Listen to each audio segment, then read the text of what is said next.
Hey everybody, Editing Room Sparky here. Just a bit of a heads up before the video starts. You might hear the occasional audio disturbance while you're watching. Like a little popping sound here or a buzzing sound there.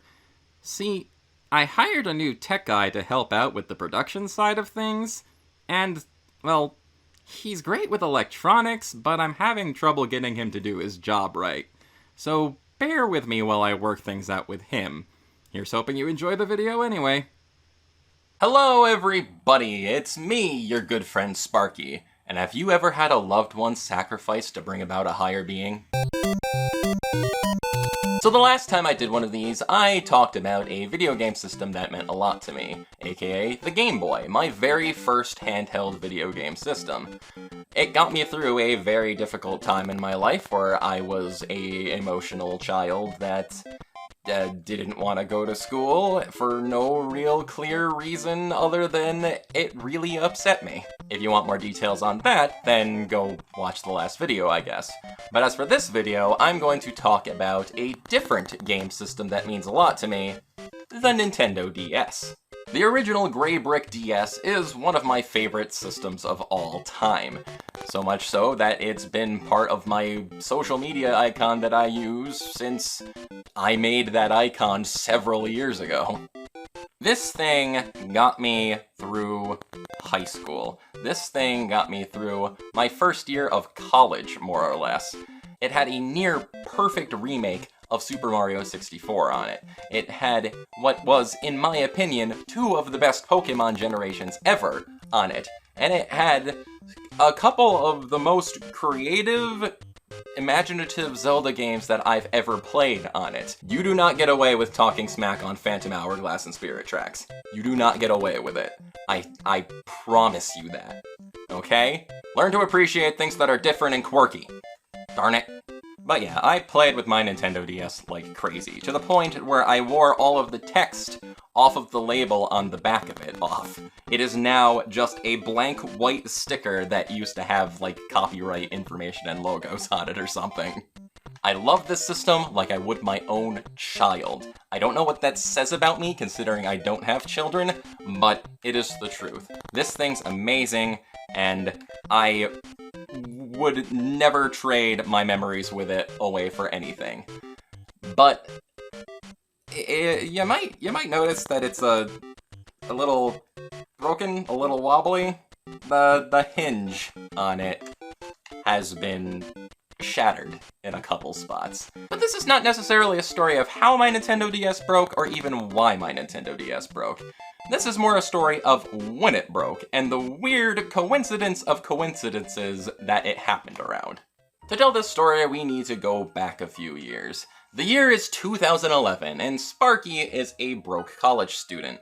I did not have any means of work or money, because primarily I didn't want to have a part-time job on top of my college classes. It was just not a level of stress I wanted to deal with.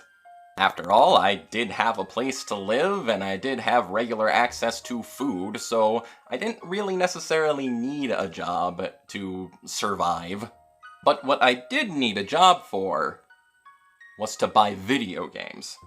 And you know, it's difficult to buy video games when you don't have any money. Coincidentally, the year 2011 is also when the Nintendo 3DS was released, the successor to the DS system. The DS itself was a huge success for Nintendo. A lot of people bought the system, and a lot of people really enjoyed it. Obviously. I mean, I just ranted a little bit about how much I like it.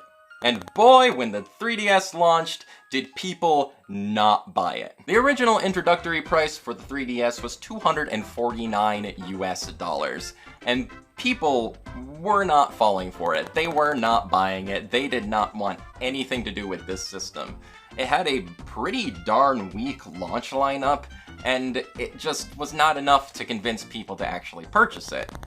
It was looking like, early on, the 3DS was going to be a massive flop. And of course, me, having no money to speak of, had no way of purchasing a system that would probably come to near $300 after tax. It just wasn't going to happen. And I didn't really have a reason to get it anyway. My DS still worked fine, and there weren't any 3DS games that really appealed to me right away. So I was perfectly content to wait until I don't know, Christmas or something, when the chance of getting a new video game system would be much more likely from my parents or something like that.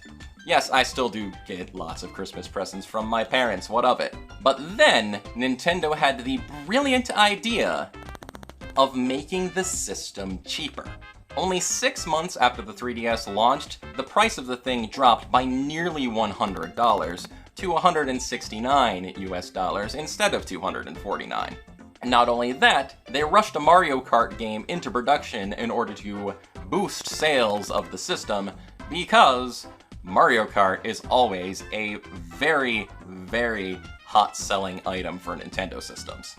Throw in some free games for early adopters of the system, and it's a gamble that paid off. The 3DS moved on to being another massive success for Nintendo. Now, if only they did the same for the Wii U. Why didn't they do the same for the Wii U?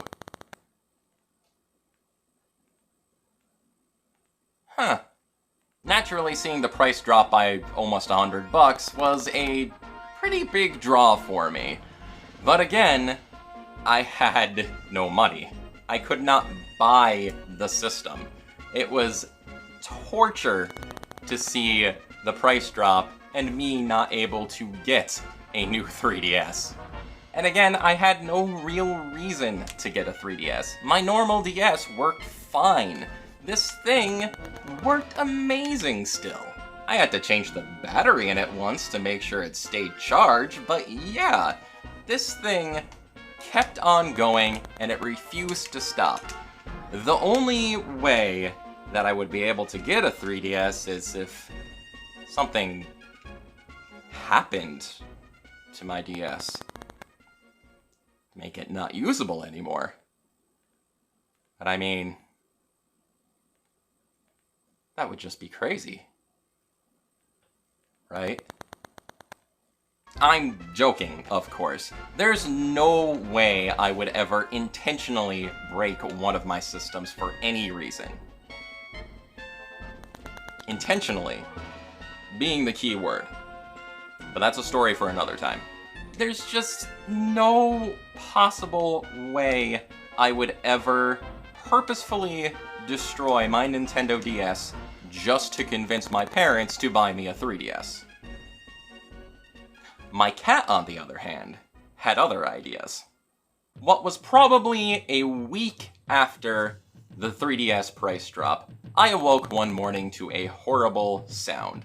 The sound of my DS being knocked off my dresser by my cat.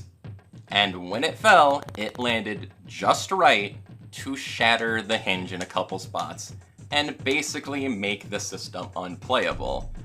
The top screen no longer connected properly to the bottom screen, it didn't stay in place or lock in place at all, and it wiggled around, and it just made the system unusable. I mean, if I were to, say, prop it up with something in a specific way, I could still use it, but I couldn't pick it up and take it with me anywhere like what you're meant to do with a handheld game system. It basically became completely unusable as a handheld video game system. And I had so many DS games that I could no longer do anything with. So, yeah. A week after the 3DS price drop, my cat decided to grant the wish of the darkest desires in my heart for needing a reason to get a 3DS. It's like a little demon whispered in her ear and told her exactly what she needed to do in order to get me a new Nintendo system. And thankfully, my mom decided to take pity on me and got me a 3DS at the reduced price. I don't think I got any actual 3DS games for it for a while, but it gave me a way to keep playing my DS games. And I still had a couple Game Boy Advances lying around, so I could still play those games too. And eventually, I also got a replacement for the regular DS too. A nice used DS Lite, so I could still play all of my DS and Game Boy Advance games in one handy package. That wasn't until a few years later though, and it's not nearly as interesting a story, though I think the shop that I bought this at ended up closing down mere months after I purchased this. Am I cursed? I might be cursed. Regardless though, as much as I love these two things, my favorite will always still be the original gray brick DS. Even though I can't actually use it anymore, this baby still has a place of honor in my video game collection. And it will always have that place of honor. Until next time, this is your good friend Sparky signing off. I'll catch you later.